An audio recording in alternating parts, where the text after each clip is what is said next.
What? Dude. Get a check. Tell me that you want me. Tell me that you need me. Keep going with it. Oh, I hear secret that you keep. When you're whacking in your sleep. I hear the pounding of your meat. When you're supposed to be asleep.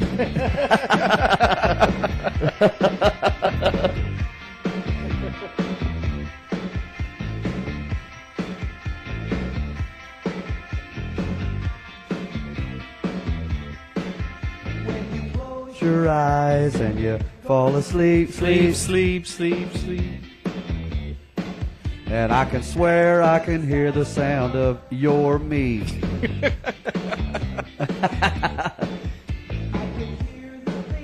That's it. I got it. When you pull off all your pants and you your got dick the falls. gout. I was going to say, you pull down your undies and your dick flops out. Either. Tell me that you need me. Somebody come and blow me.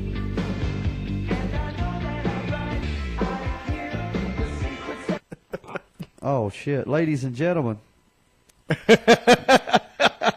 Well, let's start this motherfucker over. Whenever there's dead air, there's always the DOHRS intro. Yeah, there's brain dead, too. It's, speaking of dead. So that was sort of the Romantics. Yeah, welcome with to a little spin on things. welcome to another installment of the Dirty Omaha Rock Show. I'm Brian Hall. And I am Dirty Dave Baker. Welcome to the program. Where's all the hoes at tonight? They're not here. Call in, ladies, and let us see your snizzle. For shizzle. Yeah. I have a nice Wilco Avalanche cup here with my tasty, refreshing beverage in That's it. about your 12th sweet tea of this evening. I can't wait till your first kidney stone hits and you shit yourself. You know, I've been pretty lucky. This is the first time that I can't see you entirely. Yeah, that's not bad. Brian has. We had technical difficulties tonight All day. And then of course Brian had technical difficulties by forgetting to bring his laptop. The only job that I had was to bring. I told him, I said, be sure when you go to work in the morning, don't forget your car. Yeah, that's So he's sitting behind production table computer number 2, 3, however you want to look at it, and all I could see is the top of your headphones. Yeah, you're not missing anything. Let's see. I think that goes. Oh, hey, how's it There you going? go. It goes down. Now I can see you. Yeah, that monitor goes up and down. That's a cool monitor because you can plug USB into the side of it. Really? Yeah, Shane took it, and I don't have to take it back from him. So welcome to another installment of the Dirty Omaha Rock Show. How's everybody doing out there? And, of course, nobody can say that. Every time we try to get somebody to do a promo for us, they go, the Dirty Brian and Dave Show. Yeah, we the can't. Dirty Underwear Show. We can't get any love. But, probably the biggest news that we have tonight to talk about would be Mr. Brownie.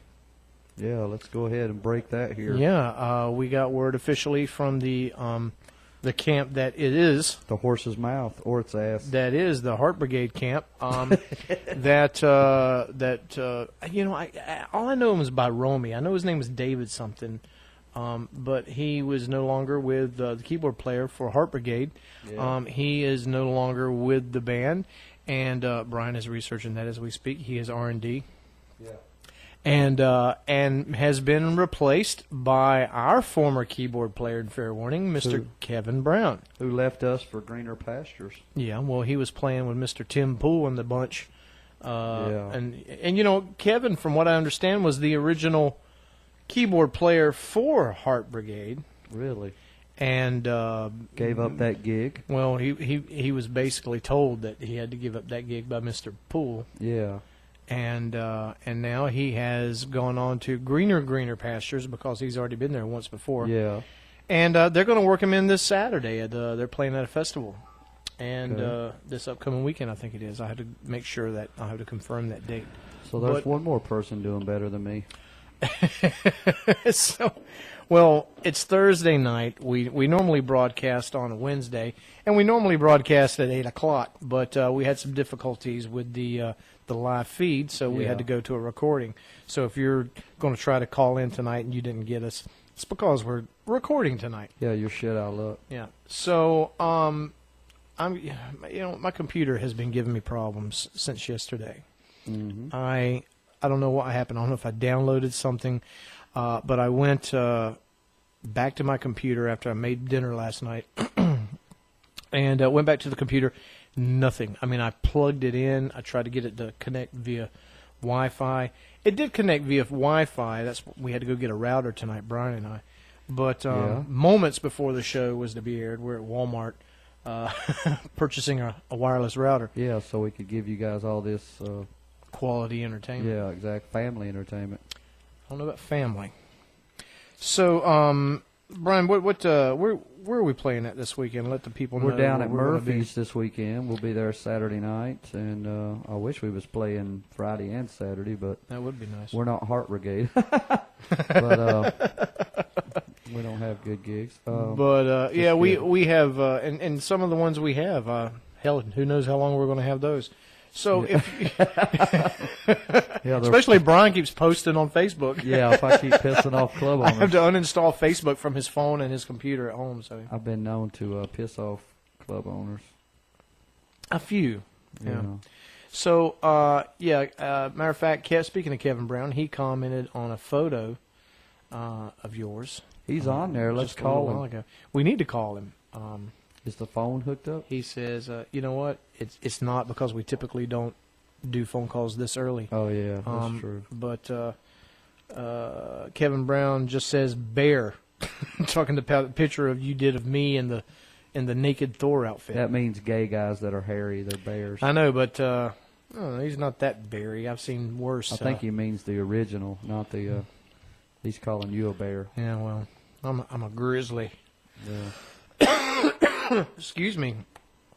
I posted some things on the Dirty Overhaul Rock Show Facebook page. Yeah, let's talk about it. And I'm pulling it up right now.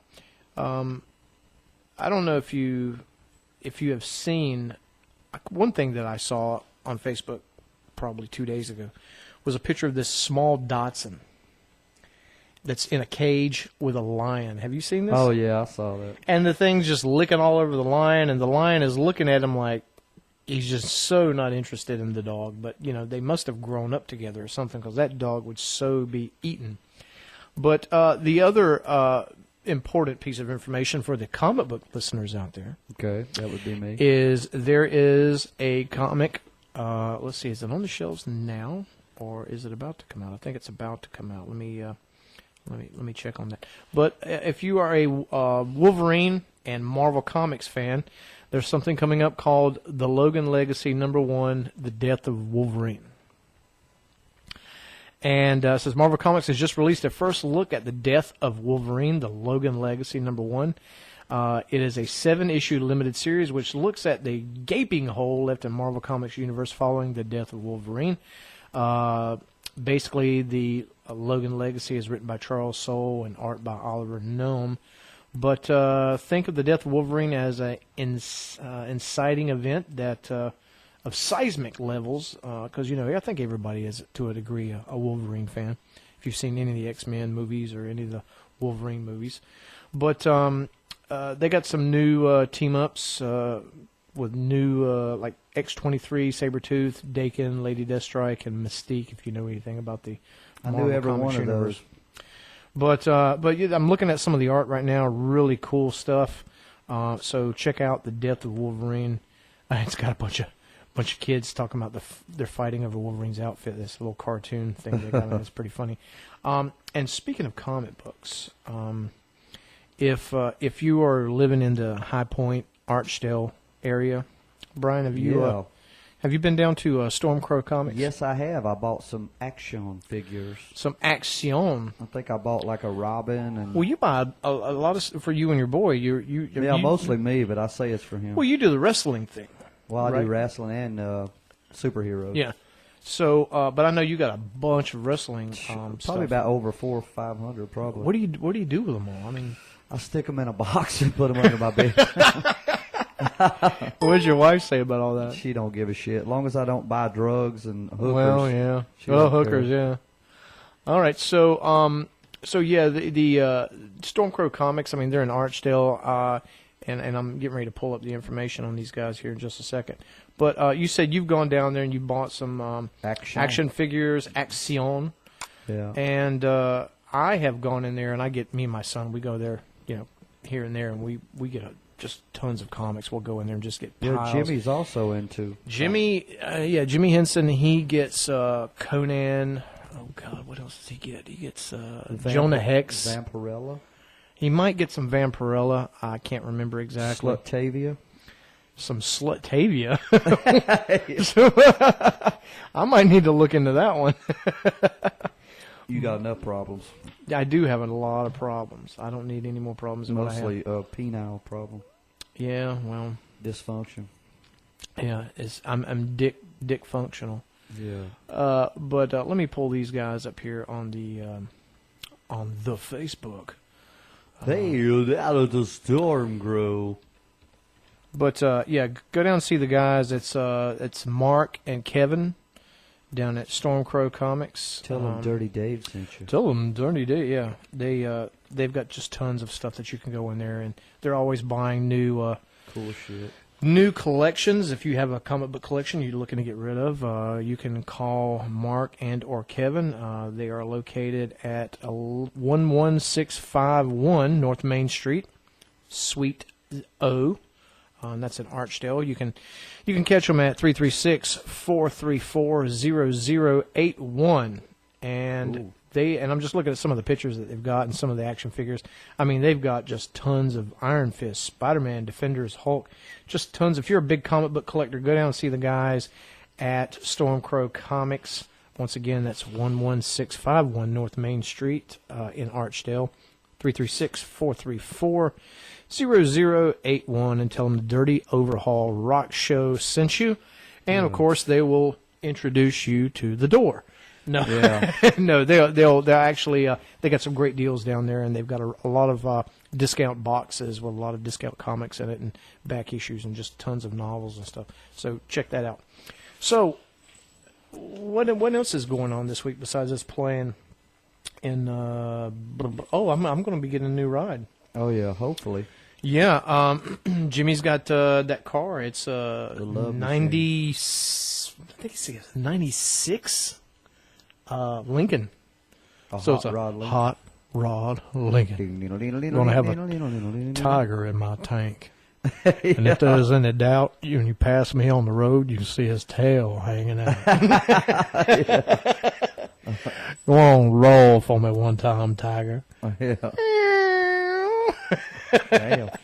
But I got to get me some big, tacky-ass, fuzzy dice. That's no problem. Somebody I know told a lot of Mexicans out there. Somebody told me the other day they were going to get me a pimp hat. And I said, I'll just borrow I Brian's. got 20 of them.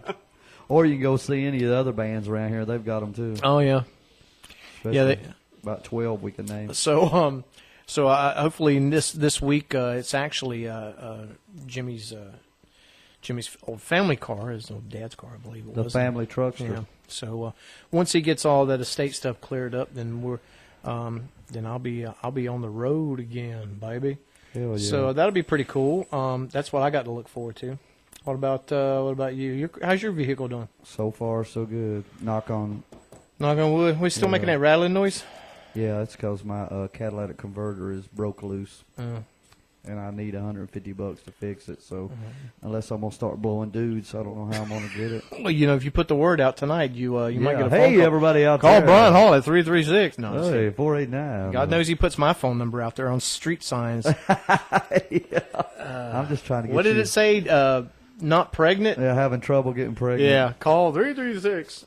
Which, speaking of which I know we're recording tonight, but 336-489-0152 is the hotline number to call in to speak to the guys at the Dirty Old Rock Show. And God, it's been a while since we've seen or heard from Chris.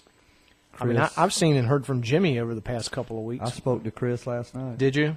Yeah, but, he just called me to see what the fuck's going on. Yeah, he's getting up early in the morning during the weekend. Yeah, he's going with his daughter. He's hitting the gym hard, everybody. Hitting the gym hard. He's working out and getting his money worth at the Rush Fitness. And I want to go on record as saying no, those rumors about him being on steroids is not true. Well, maybe his legs from the hips down. He's got the ostrich legs. Yeah, he's definitely half ostrich. It's just genetics. Yeah, but genetic from what? An ostrich? He's a genetic freak. He was on the island of Dr. Moreau, and they tried to make him. God. Which, I think that's where the Duran Duran got their name from. Really? Was from the book. There was a character I think I read somewhere. I thought it was James Bond. I might be wrong, but I thought it was the island of Dr. Moreau. But because I was like, damn, I gotta go read that book. Of course, the last book I read was a comic book. Yeah. Are you now? I know your wife. She's an author. Yeah, Arthur. She's Bonzarelli. she just finished her 4th book. Is that right? So do you read any of it? No. You don't like the subject matter? I can't read. She's probably going to listen to this and go, "Oh my God!" No, she knows I don't read it. So, are you not a big book reader? Or No, not really. Me at neither. all. I mean, my ex-wife, she used to sit down with a Stephen King book and she would read it not like you and I would watch a movie, like Smoking the Bandit, and we watch it over and over. She would finish a book and then a week later she'd read it again. Damn. And because they always say, God, and I used to hate going to the movies with her if it was a movie that was based on a book, because she would sit there and say, it didn't happen that way in the book. The book was different. Well, yeah, it's reading. Yeah, this is a movie. It's in an hour and a half, 2 hours, or in the case of Transformers, a week later. Yeah, a week and a half. It's over. No reading. It sounds like you're trying to cue something up over there. Yeah. So it's probably about time to take our first break because we've been saying enough. We'll have some more news and info when we come back. Welcome to Dead Air Radio. It is Dead Air. So we're just winging it tonight on a Thursday because we have nothing else to do on Friday. Exactly. So never do. And my dog just came out of the bathroom, so she probably went in there and took a big duty dump. I hope so. Right on your shoes. So we'll be back in just a little bit. This is the Dirty Overhaul Rock Show. Hell yeah.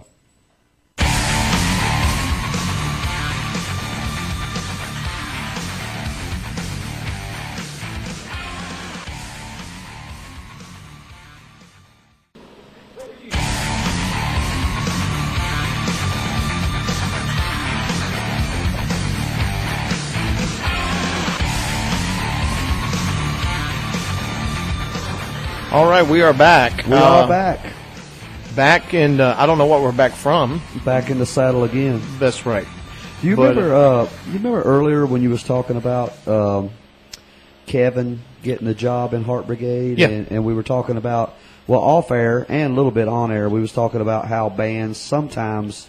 I mean, we had to replace a longtime guy, Dennis, with you. Right. And, it just happens that sometimes. I'm having second thoughts now. Second, third, fourth. But here's the thing. It happens all the time, and it's just the nature of the beast, really. Yeah. I don't know any bands that really have all original members. I guess there's a few, Aerosmith and they're one of the few bands. Even the Stones have had some guys come and go. Megadeth had over 20 members. That's right. And speaking of that, do you have somebody on the line right there? You know what? We do have a red light on the line. Let's ask him about the whole Kiss thing, and then see, and then talk to who do we have? Is this Kevin? You know what? We got Kevin Brown on the line. I think we do. We were talking earlier about. I had a question about a Kiss question. Based on that metal show, and let's ask Kevin Brown. Let's see what he says.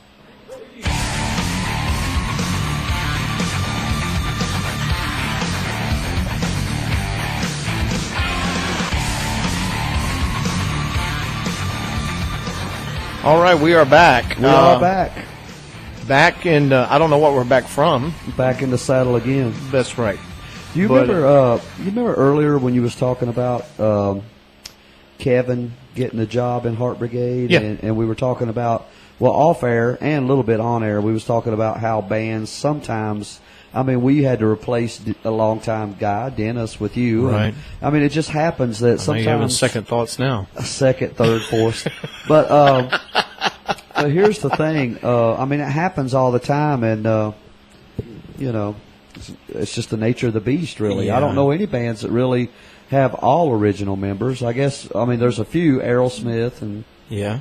They're one of the few bands. I mean, even the Stones have had some guys come and go. Megadeth had over 20 members. That's right.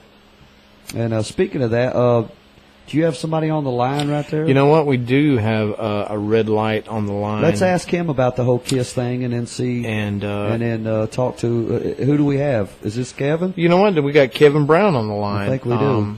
And you know, we were talking earlier about. I had a question about a Kiss question. Based on that metal show, and let's ask Kevin Brown. Let's see what he says. Hey, you got the Dirty Omaha Rock show. Who do we got here? You just won. Hey. But what I was saying before was Eddie Trunk was going on a rant and rave and about Eric and. Who listens to this show? Whoever turns it on the internet. How many people have listened to it? Have you had any followers? Oh, wow. How many followers? We a couple hundred, yeah. Yeah, we get lots of calls, people calling in. Now, tonight we're recording because we had some technical difficulties, but usually we'll go on live.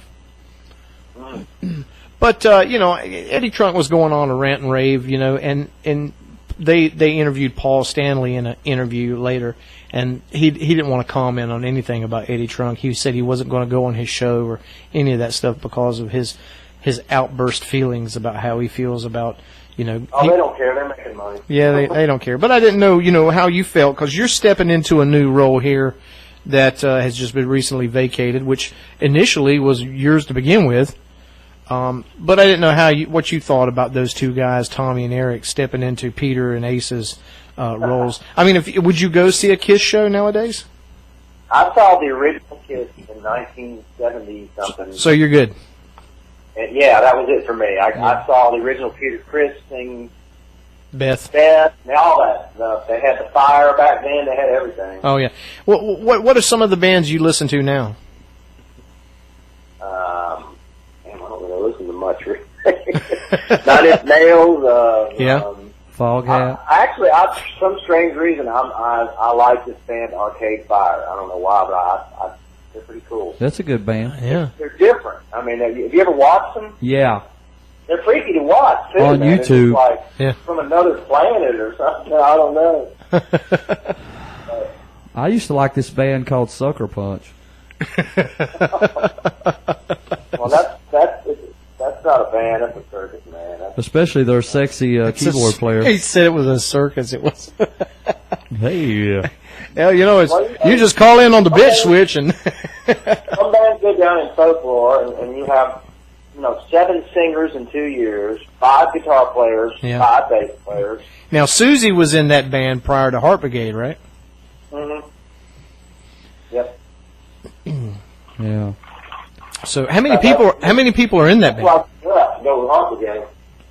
Yeah. How many people are in that band? Now, like I just said, 7 singers. 2 of them with the same name. 2 Wendy. Really? Oh, one of them was Wendy St. Cyr, right? Mm-hmm. Yeah, she's a friend of mine. Yeah, it's funny to hear some of the names from Goldsboro, where I grew up, around here playing. But that's all cool. You know a guy named Tony Rock? I've heard of him. Yeah. Yeah, I knew him way back when he was Anthony Williams. And he called me not too long ago. But it's great that you got yourself a new gig. First thing we wanted to do was call you up and say hello and say, we hadn't seen you in a while. Congratulations. Thank you very much. And I hope wish you the best with that. Hopefully you'll be there 10 years like you were with Fair Warning. What was it you told me? I think you said you were in Fair Warning through your entire 40s. Is that what you said? Mm-hmm. 2000 to 2010. He turned 50 and said, "No, I'm out of here."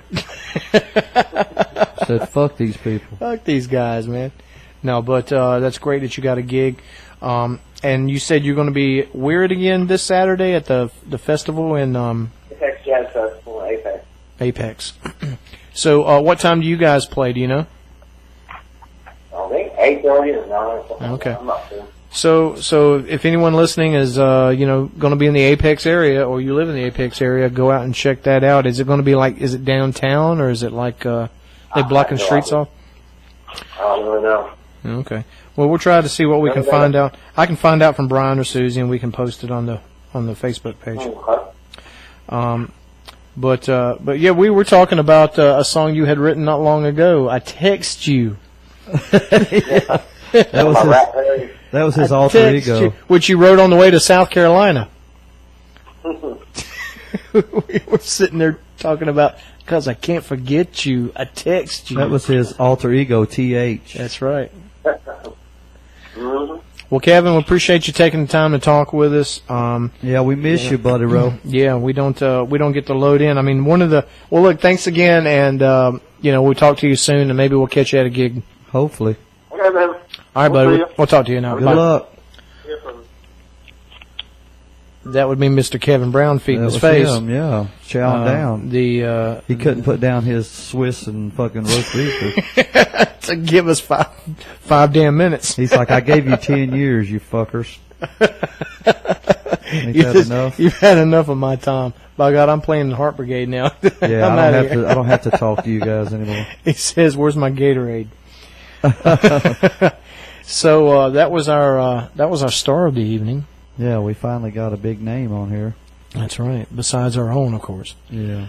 So, I was talking about the KISS thing because every time it seems like I turn on YouTube, there's Eddie Trunk or somebody talking about Eric and Tommy stepping into and then, of course, the Rock and Roll Hall induction thing. What do you think about that? I mean, it took them 15 years.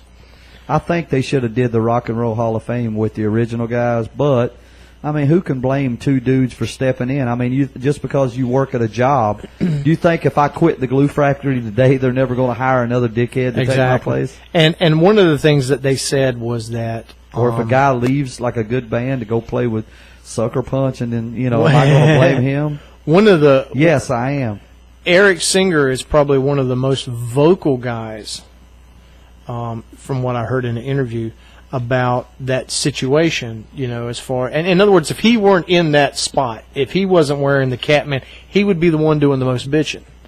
But if anybody had to do it any justice, because obviously they own the rights for that, and that they said they asked Ace Frehley about, how did you lose that? What happened? How did you lose that? He didn't lose it. He sold the rights to it. Yeah, but they said in the interview, but he gets paid for it. He said in an interview that the reason that it went down the way it did, and I don't know all the details, was because he had basically bad management and bad lawyers that didn't look after him as much as they could have or should have had, because I guess they weren't thinking about the big picture of how they could have. I mean, one thing that Gene had said to Ace Frehley was, he had the guitar strap with the big Ace lightning bolt down it, and he says, you should copyright that, you should trademark that.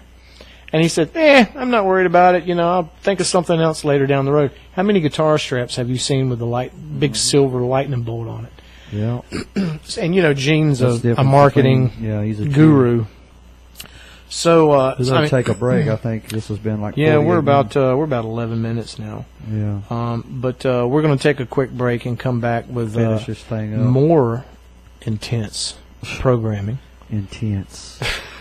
And Bob and Chris. As Chris's whole band. Yeah.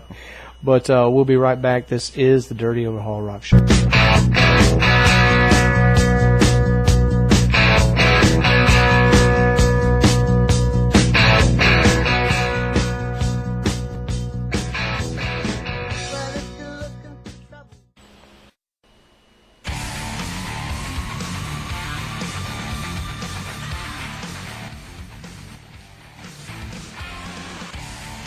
Good morning, Vietnam! I knew you were going to say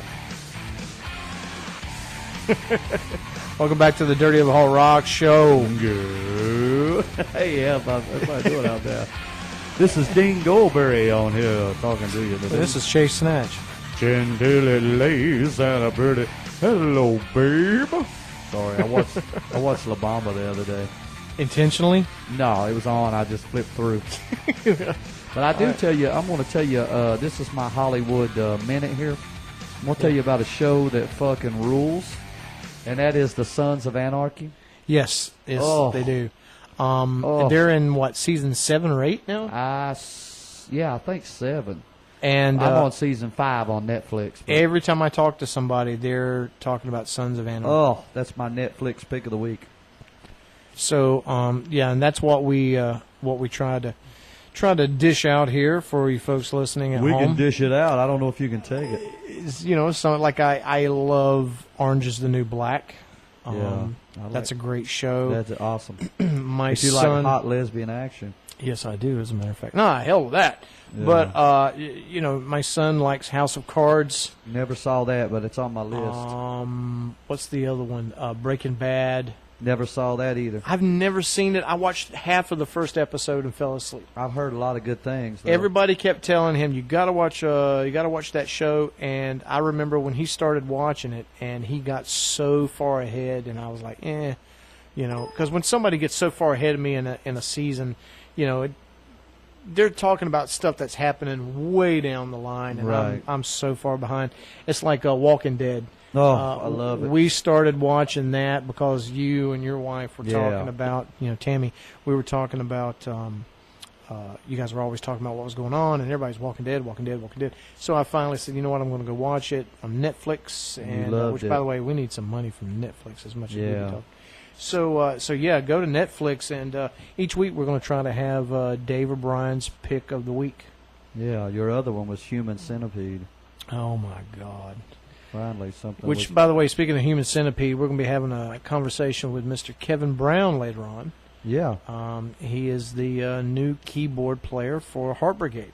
Yep, yes he is. And we're going to be talking with him. And formerly of Fair Warning. Formerly of Fair Warning and Sucker Punch. Yeah, he finally he just keeps getting better gigs. He made the cut. He was initially the original keyboard player for that band, Heart Brigade, but some things happened, and, it didn't quite happen. Wasn't that lightning in a bottle for whatever reason. Yeah. So we'll talk with him a little bit about that, and get his take on some things. Get his take. Maybe we'll get his pick of the week and some stuffs, and maybe he'll even eat a sandwich while he's talking about us. Which, by the way, don't. Kevin, he's a very animated fellow. Yeah. Very talented, but very animated. And, by the way, speaking of animated, don't forget to go see our friends down at Stormcrow Comics. Yeah. Located at 11651 North Main Street, Suite O, as in, look at all the stuff they got. Yeah, what about, and what club can you go to this weekend if you're out and about? Right. So you can check them out on Facebook, Stormcrow Comics, or you can give them a call at 336-434-0081, and that's Stormcrow Comics. Tell them Dirty Overhaul Rock Show sent you. And if you're out and about this weekend and you want to go check out some good live music and some good drink specials, head on down to After Hours. Check them out. Tell them we sent you. That might get you in the door. I don't know. Might, and then it might get you back out the door. Yeah, pretty quick. Yeah, what do they got going on this weekend? Oh, God, good question. I have no idea. Yeah, you know what? I went to go see, let's see, I think it was a couple of weeks ago. I went to go see Cry Havoc. They were down there Friday and Saturday. They had a band cancel. And long story short, Cry Havoc jumped into the Saturday spot because they were already going to be there Friday. And they saved the day, and they played there Friday and Saturday. I was there Friday. So I don't know what was going on as far as Saturday night. But going on this Friday night at After Hours, this was posted 57 minutes ago on the Facebook page, is going to be What Happened Yesterday. Until we got a little bit of video going on here on the Facebook page, and is it the band Until, or is it what? I guess it's Until, and then What Happened Yesterday is the name of the song. Hey, we ought to check in on the. Remember, we heard some rumors about a band getting back together for a big reunion show. Oh, by the way, and Saturday night is TK421, which, by the way, they're not a Star Wars tribute band. That's just. But what was that Nerd again? alert! Nerd alert! I know. Yeah, hey, all the C-3PO fans out there. Yeah. Oh, it is what happened yesterday. Penny. Penny. Hey, we ought to give our old pal Jackson J. Wilson a call. Jackson J. Yeah. He is usually when we call, we get the Jackie Wilson ringtone. Well, I have the secret hotline number. Yes, you do. And we're doing our signals like we do on stage when we play in a song.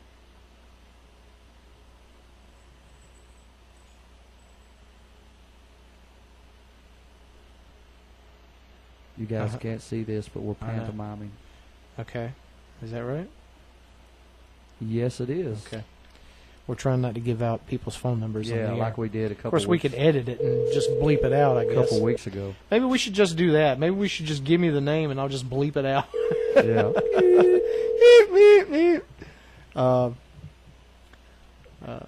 Hello? Hey, what's up, Mike? Hey, what's going on, bro? Ladies and gentlemen, you have a treat tonight. The one and only superstar of rock and roll here, Mr. Jackson J. Wilson. What's going on, Jack? I'm blessed to sit and watching TV. Man. What's happening, Mr. And Wilson? this is crazy. This is our first guest we ever had on That's the Dirty right. Overhaul Rock Show. And now he's making... It might be the last after this and show. now he's exactly. Now he's making his return. Jack, we're hearing a lot of rumors going around that you got a reunion coming up. We've been working on it. Really? And this is, a lot of people was asking about this, and I've been asking about it forever, but the Electric Horsemen getting back together. Yeah. For a one-off. We've been talking about it for quite a while, and it's just been hard for us to get together, but we've had one rehearsal, and it went real good. So who came with you with the idea? Who started the idea of getting the ball rolling? Actually, all the other guys in the band. Really? Decided they were, yeah. That was by God. He was there, I guess. Oh, by God. By God. So you guys got together. I mean, have you decided what songs you want to do, or is it just... Yeah, we've already come up with a set and everything. And, Awesome. we put it together. And It's not half of our set list, is it? it's probably what everybody else is playing. Well, there's a lot of... everybody else does. There's a lot of bands that have adopted our set list. But we were just wondering, now, the whole idea, when I first heard about this, and I talked to our guitar player and also manager / daddy, Jimmy Henson, about trying to get you guys and us to do New Year's Eve at Riders, but it looks like we both got the short end of the stick on that. Cause, I hear you. No, man. that was the brown end of the stick. yeah, I couldn't pull that one together. Well, I have another idea. I don't know if it's going to work or not, but Okay, can you talk about it here? If you guys still want to play with us, Yeah. I have another band that I'd like to open up to, a band called Bear With Me, which is the guys that's in my band. They're playing they're doing original stuff, but my idea is just only have a VIP show. Right. If you know what I'm talking about. Yeah, I have people like either win a contest or do something to get tickets.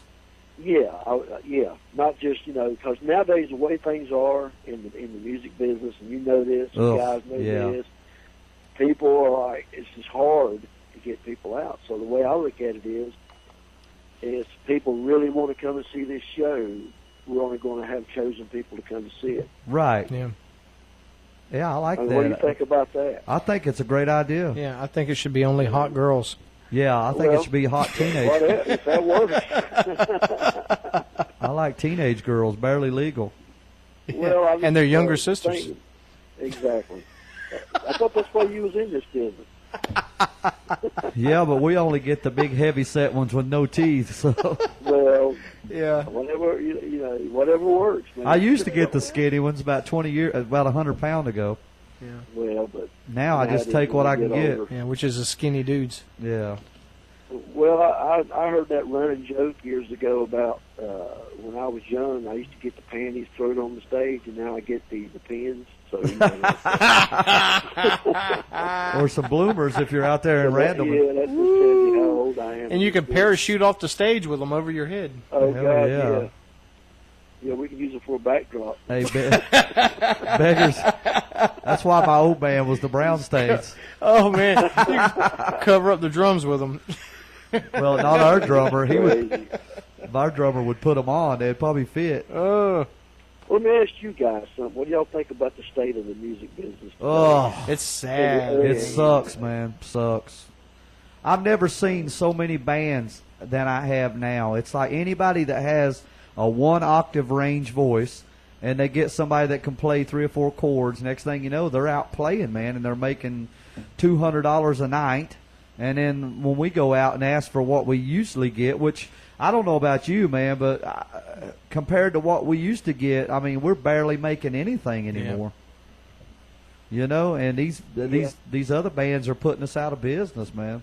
Well, but they're going to put the clubs out of business too. To be honest true. with you. Well, yeah, because these $200 and $300 bands are going to come into these bars, and then they're going to get a reputation for having, you know, below the bar entertainment, and everybody's going to move on down the road. Yeah, exactly. Exactly. That, to me, I mean, I've been in this business a long time, and well, you told me about this shit. You told me about all this stuff 20 years ago. Yeah, it was coming. I seen it coming 20 years ago. You told me. I mean, a lot of the stuff you told me is like it's come true. Yeah. Because people don't go out like they used to, so clubs are not packed like they used to. And I know club owners can't afford to pay bands what they do, but they can at least get a quality entertainment every week to keep people coming that are coming, you know? Yeah. And it just don't seem to be working that way anymore. Well, I know for a fact that one particular club that we've played at relatively recently, they've got a bar on one side and a bar at the other side, and I heard through the grapevine from one of the bartenders, I overheard a conversation that that each bar took in on a Saturday night that we played over $5,000 at each bar, so they took in over $10,000. And I've heard some of the stories that you've told me of certain people that, you know, you knew years ago, and, you know, money that was in bags and stuff like that. So I know there was money being made at one good time, and there still can be money made now if it's done right. But this picking up these bands, because I was talking to somebody on the phone just 2 or 3 days ago, and they said, what was the name of that band that played that such and such on such and such a night? And I told them, and they said, yeah, they were bad. And I was like, and these people aren't musicians. These are people that go to clubs and listen to bands, and, you know, they know what a good band sounds like. They may not know it's in a key of D, but they know what good music sounds like. I mean, Dave and I, we go out probably a lot more than we ever have, mainly because we're off every Friday now. Yeah. And I'm telling you, dude, we've went and seen a couple bands, and it sounds like the guitar player, the drummer, and the bass player are playing 3 different songs. And these people are out, you know, playing. I mean, they're out in the big clubs, you know, and used to, you had to earn it to get in there, you know, but not now. Yeah. But are they getting hired back? Well, as a matter of fact, they are. I mean, especially at this one place, and I know it's basically because of price. It's because they'll take a chance on this band for $200, $300, and then if 20 people show up, they haven't really lost that much. You know? But then the next weekend, the next time it'll be 15 people, and the next time it'll be 10. Yeah. So. Yeah. Well, you know, I had said earlier that you're right. This one band had jumped into a Saturday night spot. They were playing at this club on a Friday night, and they jumped into the Saturday night spot because the band, probably a week or 2 prior, had canceled. And the Friday night band fell into the Saturday night slot because they didn't have a band because of the cancellation. And I heard from somebody who worked at that club that the band that canceled felt like they were getting shit on their money. So the bands that have been around for a while and feel like, you know, they're already taking a pay cut just to stay working, and then they go want to play at one particular club, and the club owner says, well, we'll give you $400 or we'll give you the door, or, you know. Yeah, I mean, playing for the door, man. I mean, if you've been around longer than a couple of years, why are you playing for the door? Yeah. just to get in a place. But that's what I said on that one statement that I told you. I'm not going to play for the door. No, and I'm not going to do Battle of the Bands, and I'm not going to do anything like that. Yeah, tell us your opinion on the Battle of the Bands. I mean, because you share the same opinion we do. I used to do those. I used to do those years ago whenever I was in the Horsemen. Really? And I did that because I did that to make money for myself and the club owner. Now, did you ever do that at your bar, at your place? Sure I did. I mean, I know that. Here's how it works. Anybody that's even smart knows how this works. You get 10 bands lined up to play. They play for free. For free, yeah. You get judges that don't know a damn thing about what they're doing. You just get them to come in. Right. And I mean, I'm just being serious. No, I'm agreeing with you. But I'm being serious about it. And, you know, the club owner is making all the money. Right. Okay? Yeah. They got nothing in it. The people at the front door or whoever put it on, I used to make good money because I would put them on, and I would give the band $200 for winning it, and I've made $1,000 at the door. Yeah. Because, you know, when you get 10 bands, at least 4 or 5 people in the band, well, then there's 50 people that's going to drink, and then their friends are going to come out and they're going to drink. And they bring all their family members, girlfriends. Yeah, you got a full house. It's a brilliant marketing strategy. Yeah, it's a great thing, man. I mean, it's a smart thing to do. Matter of fact, we had somebody wanting us to do a Battle of the Bands in a couple of weeks. Yeah, I said no. Us too. Yeah. No, man, it's not going to happen. I mean, I'm not going to go to a club that I don't even play at to do a Battle of the Bands. Right. Well, nobody knows you to make money off of me. It's not going to happen. Well, what about when they ask you to play the bar that you're already playing now? And let's just say you go in and some band brings every relative that they have, and they clap and get behind this band and they win. Then everybody says, well, blah blah blah is better than Fair Warning. They beat them at the Battle of the Bands.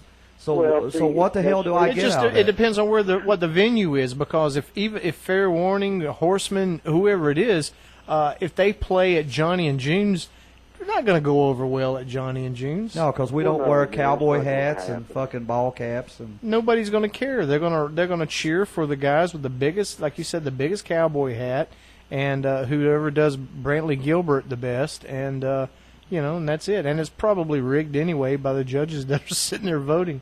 Well, nowadays it's really wild. It's the business nowadays is nothing like it was. Nothing, zero. You're right. It's zero. It's the band. I mean, you guys have been together. I mean, Dave, I know you came into the band later, but you still been with these guys. What, 4 or 5 years? 5 years. 5 years, yeah. Okay. Well, that means that you guys have been tight for forever. You know. Yeah, almost you can't 19. Get a band together in 3 months and go out and start playing in clubs that we're playing and expect it to be that kind of a band. But you would be surprised how many people think that, though, man. Yeah. I mean, they think that. It's just like the band that I'm in right now. We've been together a little over 2 years now, and it's took this long for this band to get this tight. Right. To be as good. I mean, you know, the boys are excellent players. Everybody's excellent players, but you have to be tight, man. You have to work on it. You can't just go out and all of a sudden, you know, and that's what happens. And then people will go out and, like you said, all 3 the guys in the band are playing different songs because they're not tight. It's like jazz or something. I mean, I actually heard a guy say that, and he put it on Facebook. He was a singer for a band, and he actually put on there, "Come and see us. We don't play the same song both nights," And I'm like, yeah, but the songs you're playing, hell, you can't even tell what they are. You know what I'm saying? You're halfway through the song before you're like, is that the Rolling Stones? I've walked into a club and heard a certain band in particular, lots of other bands, but this one band in particular. And, when you hear the guitar player's guitar tone and the song that they're playing, I'm like, why are they doing that song? Because that tone does not match the feel and of that particular song. Like I wouldn't even try to play, like if I were a guitar player, you can't go in there with Jimmy Henson's guitar tone and try to sound like Merle Haggard. Yeah, Merle Haggard. It's just not going to work. Not gonna happen. So and I've heard lots of people say that maybe Fair Warning should kind of reinvent themselves and change this and change that, but when you do something better than anybody else, right? Why should you change? Yeah, especially when what you're playing is the extension of you. Yeah. You know, you're not going out there and trying to be something that you're not. Like when Brian's on stage, Brian is not mimicking per se someone else. Now I know we all kind of absorb in everything as we're growing up and watching MTV when it used to be music, and we all come up with our own little thing that we do. But you know, we're not mimicking other bands. If anything, it's the other way around. I've always said be yourself. That's the only way you can. Yeah. do it. So when you go do your thing, you're not doing. Never go out and copy somebody else around. You know, I mean, I have my styles from the singers, like Paul Rogers. That's my style. Yeah. The guys that's been out, the big guys. Man, you don't go around the. But you don't mimic everything that Paul Rogers does. You've got a little bit of him in there mixed with a lot of other people, and that gives you your own style. You know, you're not just ripping off, some other band and the way I look at it is, if you're going to rip somebody off, I mean, why do somebody local? Yeah, do somebody famous. Exactly. Like I always wanted to be David Lee Roth. I always wanted to be Jackie Wilson, and I always wanted. You said somebody famous, dude. Come on. Famous to me, and I mean, people like that was like. I mean, David Lee Roth was like my favorite, and of course Vince. Well, he was Neil, Mr. Bret Showman, Michaels. Yeah. He was the white James Brown of rock and roll, But see, I tried to take little elements of wrestling. I tried to take elements of Ric Flair. I tried to all these things. And when I first saw Jackie, I mean, I loved the way he sounded and the way his band was so tight. That's what I wanted to copy, not what he said or how he said it or I mean, to me that's just, I don't know. I don't get it. I know I'm supposed to be flattered. But to me, it just pisses me off. Well, I understand. Yeah. I really do. Hold on a second, guys. Let me plug my phone in. Okay, go ahead. We're on the phone. Yeah, we're not live or anything. Yeah, we're on the phone with Mr. Jackson J. Wilson, talking about the sad state of music. Yeah, it's in a recession. Now, Jackie, how long have you been playing music? Really, professionally? This makes I'm scared to even say, but this makes my 40th year. Really? Wow. Now, see, if anybody wants any, tips, tricks, or whatever, I mean, that's a person you need to be sitting down and talking to. Rip off Jackie. Well, that's not what I was trying to say, but I do. That's what I was saying. It's really funny. I used to have guys from years and years ago that would follow me around and say, "All right, Jackie's doing this, man, and they're selling out the clubs. This is what we need to do. We need to learn this song." Why? I mean, matter of fact, you had a guitar player that did you that way. Remember? Years ago. Yeah, I sure did. Who? And it's like, I mean, I'm not saying names, but some would say he's still doing it. Well, here's the thing with me and you, for instance. Whenever you would come and see us, and I was in the Horsemen, man. You were totally different. I mean, you wasn't like anybody else I'd ever seen in the area. So my idea was, okay, I need something different instead of somebody trying to hack like the band that I'm in. I mean, why do you want to do that? So you guys came along, and the next thing you know, you hit it. But the reason why is because you were different. You weren't me. You wasn't Rocket Horse. You wasn't anybody. You were Brian Hall, and this is what you did.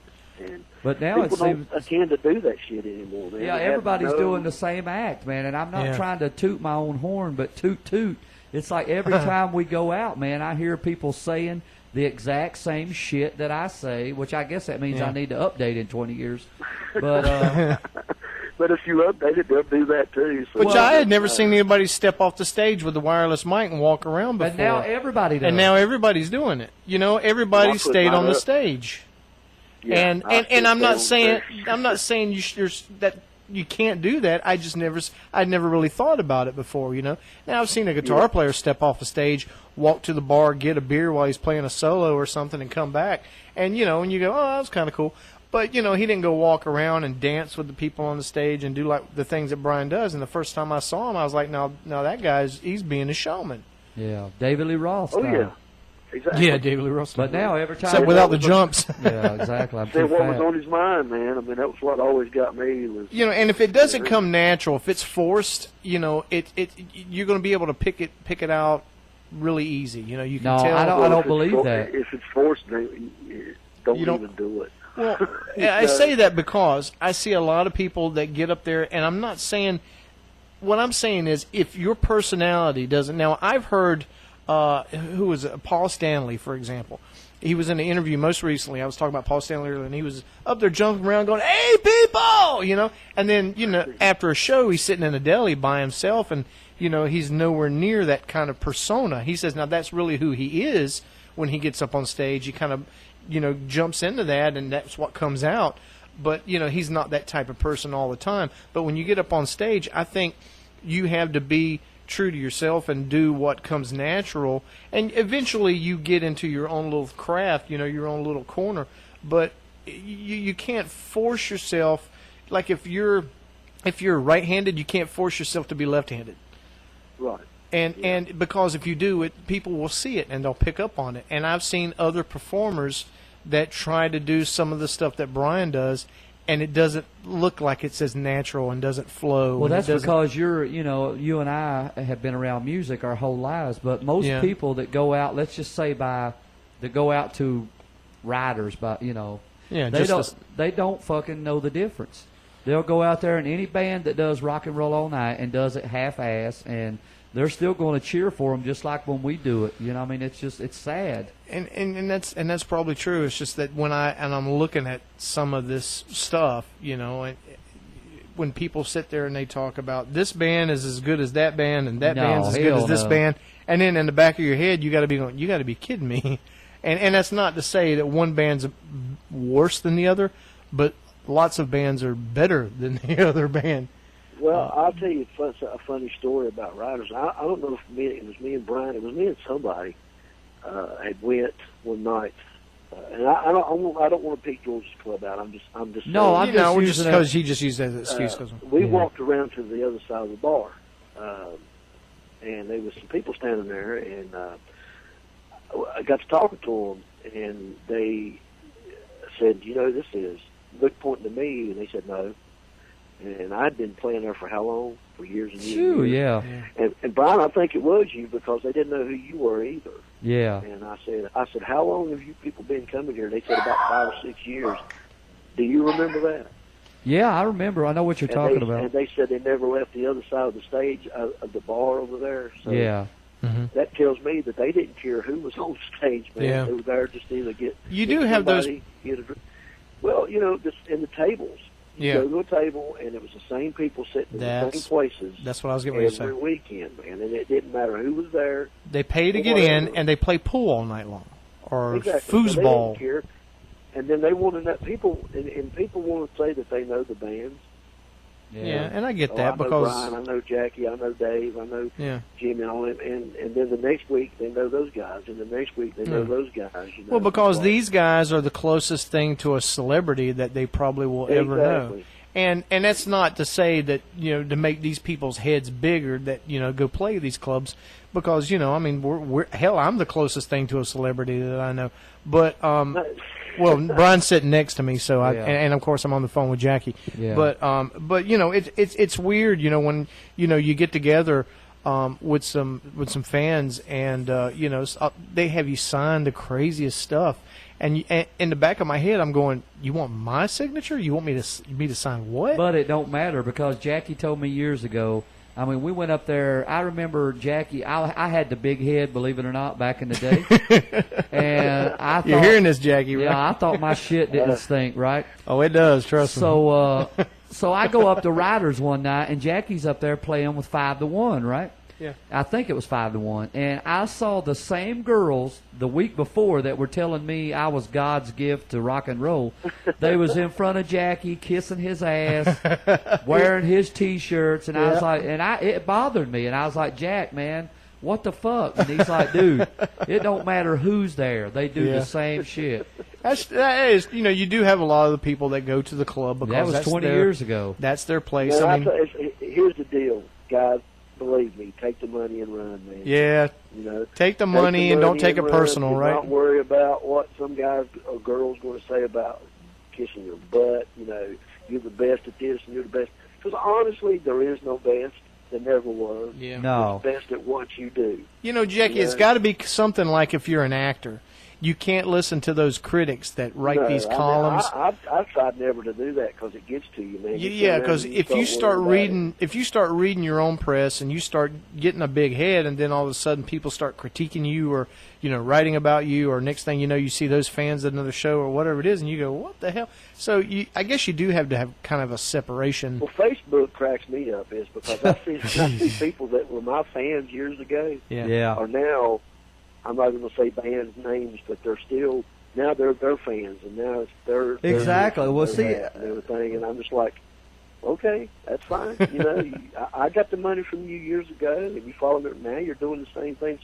And then when somebody else comes along, it's going to be, But it's got to be kind of like if you go to Applebee's, and I used to go to Applebee's on Sundays, and same waitress would wait on us. And it's got to be like on a Wednesday night if you walk into Pizza Hut and you see the same waitress that used to wait on you in Pizza Hut, and they kind of look at you like, what the hell are you doing here? Well, I do eat at other places. So on the other side of the coin, and I did the same thing when I would go see bands.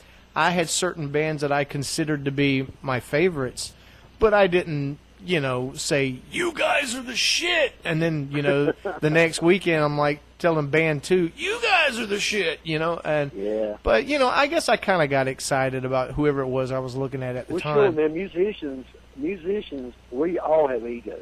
Yeah. Every one of them. I think mine was removed when that hernia came out. Well, we all have egos, and the thing about it is we want people to praise us because we're musicians, and that's the way it is. But then whenever the same people are praising somebody else, it does bother you. Yeah. So especially me, I'm a jealous person. I agree with the latter part of that. But me and Brian talked about this years ago. Yeah. And it's kind of funny. We would play in a club. Matter of fact, there was a club we played in Gay Lights, and I remember Brian said, "Man, this little chick was and the same one that hit on me the next week." That hit on him, So it's the same, and we would kid about it. Yeah. And it was like, did this person say something? Yeah. And here's a good example: Elvis. Everybody knows Elvis. Oh, sure. He don't care who's on stage, man. He wants to go up and sing. Yeah. Yeah. And he's a prime example of the business to me. And they all want a free shirt, but then they're your biggest fans. Yeah. They've been following you around forever. But next week they're up there, Yeah. Yeah, the TV's still going to get a bullet hole in it in the hotel room later on. Well, you know how I stopped that one? I used to have that going on big time, and then now what I do is I said, well, look, my girlfriend paid for them, and she takes care of the. Now, if she'll give you a free shirt, you're more than welcome to have one. And I know good and well, my girlfriend Lisa is not going to give a free T-shirt. Right. It's not going to happen. So I don't have that fuss with people anymore. I tell them talk to Jimmy Henson. To give me, so you do, yeah. If I'll pass the buck in a minute. I always say go see Shane. Yeah, and Shane gives them away. No, Shane comes back to me, and then. But, so it kind of goes around in a circle, right? Yeah, pretty much. Yeah. They're like, I'll show you my titties. I'm like, well, hell, we've seen them titties 1,000 times. We saw them 5 minutes before we came off the stage. Yeah, thank you. Yeah, we stopped. That's why we stopped even giving shirts made, man. It was like everywhere you go, people I don't even know, people I've never seen before in my life. Man, you are going to give me a free T-shirt, right, man? Well, why would I do that? They didn't. I mean, Dave didn't give them to me for free. I mean, you're the guy who was doing my T-shirts, So he ain't even giving I wish it would have happened. It would have been great as a friend, just pass it on. But I'm just saying, man, it's stupid. Well, what's really funny, and no offense to our fans, of course, they're out there listening, but there are certain people that when we go play somewhere, they'll come up to us and hey man, we're ready to go on that radio show of yours, man, ready to be a guest, and I'm like, who's going? What do you do? What you going to play the spoons, or you got a juggling act? Well, I mean, what do you got going on? So you have that too. Huh? Yeah. So people say I'm ready to go on the show, and I'm like, well, are we just going to sit there and stare at each other? What are we going to talk about? Talk about how great I am. You know, we can't have the intensified conversation that we're having now about bands, of course. So, well, no, but I'm gonna tell you what, bands need the loyalty thing that you put. That time is right. There is no loyalty whatsoever. Hell no. It's just like a relationship. The clubs will use you up until they don't need you anymore. Well, that's exactly right. That's why I made the statement that I did in that one thing. It's I'll use you, and I've been in this, and it's happened to me through my whole career. Right. I've had, use me up, man. Use me up. I mean, well, you guys are the same thing, man. Yeah, You're we're just now getting it. Certain clubs, and you're going to be used up to the point to where if two people don't show up. Two people less show up than did the last time, then you're losing it. Exactly, and then they want to cut your money. Exactly, and so they're like, well, you used to be worth 1,000, now I'll give you the door. Yeah, you're going to do the same. So thing. hell with that shit. Well, no, I'll give you the door, and I'm going to use it. No, I'm going to use you. Yeah, I'm going to use the door, and it's going to slam right behind me. I don't know. It's just I don't know what's going to happen. And I know musicians are, I don't know, I guess like actors or whatever. I know we're kind of a breed where we just need to get our fancy tickled from time to time, but at the same time, you know, we just need to be able and get our fair shake. You know, I like to quote Vernon Jordan where he says we get paid to load in and load out, and we play for free. Yeah, we get paid to travel, man. We don't. And I can play in the basement that we rehearse in. You know, you get paid to travel. I wish we rehearsed. That's what you get paid but to do. I had a guy a long time ago tell me that. He said, man, matter of fact, he plays in a big band right here called Part-Time band. He told me years ago, he said, look, you get paid to travel. Yeah. You don't get paid to play. Yeah, because if you put... That's your fun. If you were to actually put a dollar amount on, you know, like got paid by the mile, like if you go work for a company and you got paid by the mile and by the hour and so on and so forth. But, you know, to travel, I mean, people consider that to be a luxury, if you will. You see in the countryside or whatever from the inside of a van with somebody's smelly feet up next to you on the console. But you know, there's no way you're going to get paid what you're worth, or at least what you think you're worth, for your time traveling, for your time loading in and loading out, because nobody would be working. It's got to be fun. You got to make it fun. That's just the way it is. And you got to be able to get along with the guys that you're playing and traveling with, or it's just this is not going to last very long. Well, it's just like years ago. All the money that I invested in all the PA and the lights, Ryan knew seen what I had. Oh God, yeah. Twice. I had a crutch. I had the PA lights and everything, and I didn't get paid. I never got my investment back.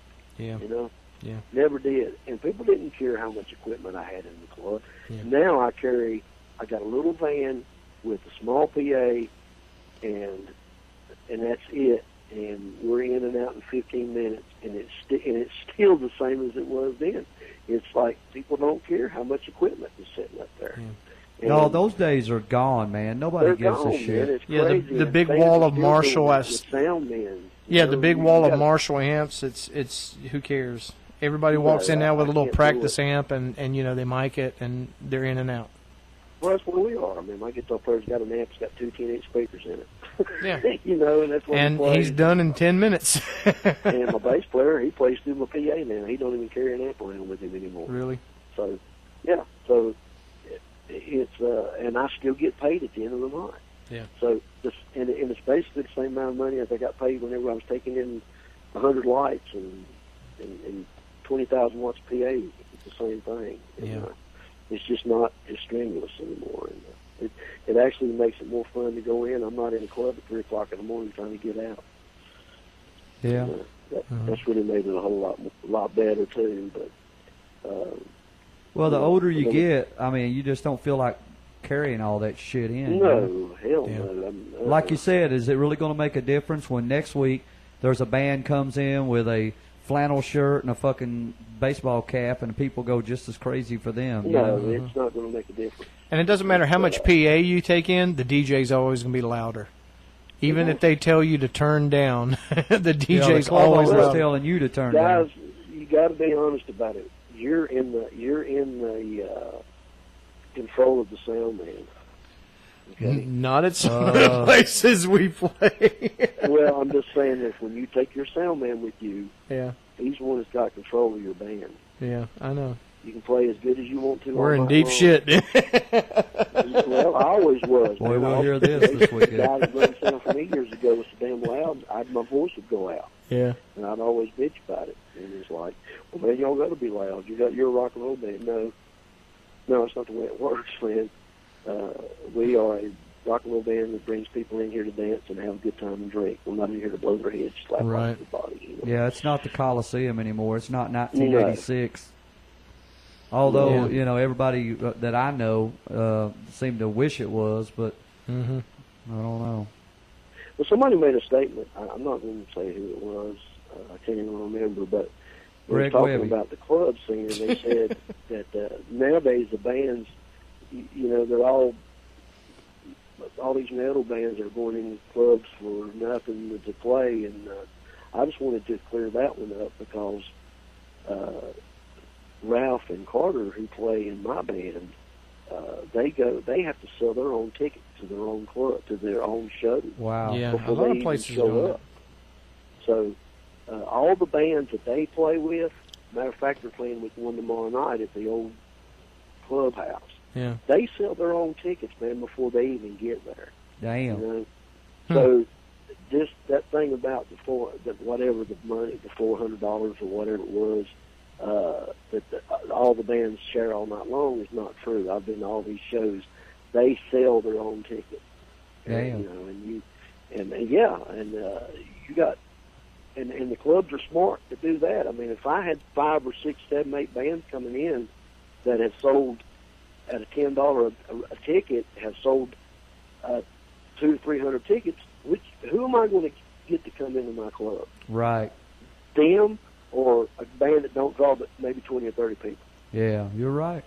Now, let's think about this in a business sense instead of, who's doing this and who's doing that. Man. You think about it in a business, like we're going back to the thing we were talking about, the Battle of the Bands. The club owners know what the hell they're doing. Some of them do, and not all of them, but some of them do. You have a Battle of the Bands with 10 bands. Yeah. At $10 a head, people coming in the door. There you go.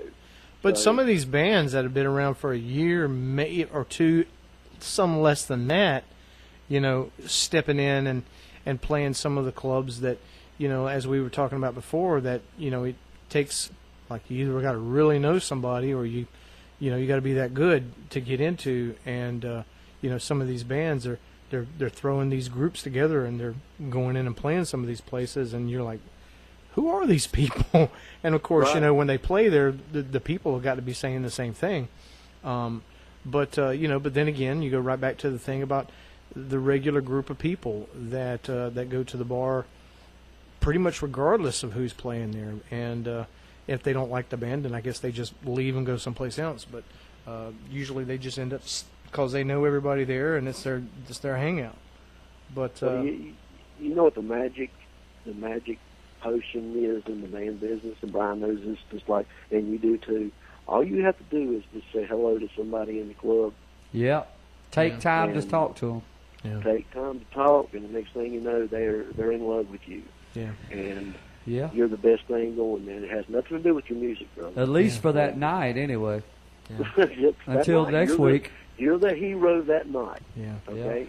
Well, and speaking of next week, looks like we just about wrapped this one up. Yeah, one more time, Jack. You guys, have y'all set a date as far as the Horsemen, or no? It seems like some of the clubs that I have talked to are mad at me, the club owners, for some reason. So. Okay. If you know what I'm talking about. I know what you're talking about. Yeah, they're mad at me. So I've talked to 3 different clubs, and all 3 of them are mad at me. So. Which it means I've done good in this business if I piss somebody off. So. Yeah. Well, they know who you are. That's for Trust sure. me, I've been doing that a lot here lately. Jimmy had to call and give me a speech the other day. Yeah. But Brian knows that too, man. I always told him if you make somebody mad, at least they're talking about you. Exactly. Well, I know who 2 of the people you're talking about are. I'm going to have to ask Brian about the third one when we get off the air. But do me a favor, like as soon as you guys lock down a date, call us back and let us know. I'll do it, bro. And we'll tell everybody about it because I'm definitely going to be there. You know, last time I saw you guys was around like 91 or 92, I think. Well, so that was the whole thing when we had our rehearsal. We were talking about, well, man, what if nobody shows up? You know, nobody's showing up now. So my idea was, okay, let's just have a VIP show. Yeah. You know, only certain tickets are going to be sold, and only certain, you know, if you're the person to get that, maybe 100, maybe 150 tickets. That's right. It, you know, and if you don't get one, you don't get to get in. Right. You know, so. Make it an event, you know. But you know, somebody somewhere will say, "Can you get me in this weekend?" Well, and I'll say no. I don't know who you are. So, right. You know, have I seen you in my past shows? No. Right. So why would I do that now? All right. Well, we've been talking to the one and only Jackie Wilson, and talking about it with his current band, Chasing Fame.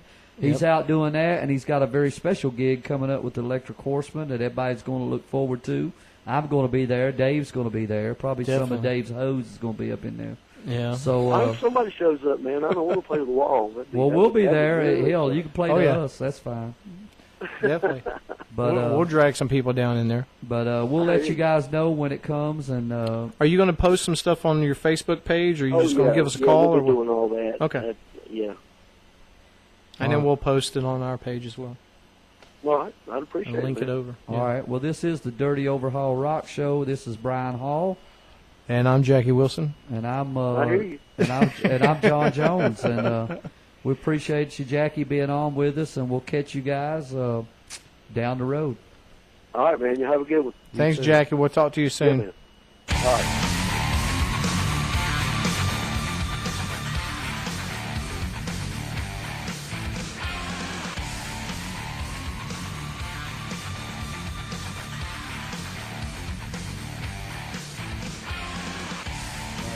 Edit all this shit.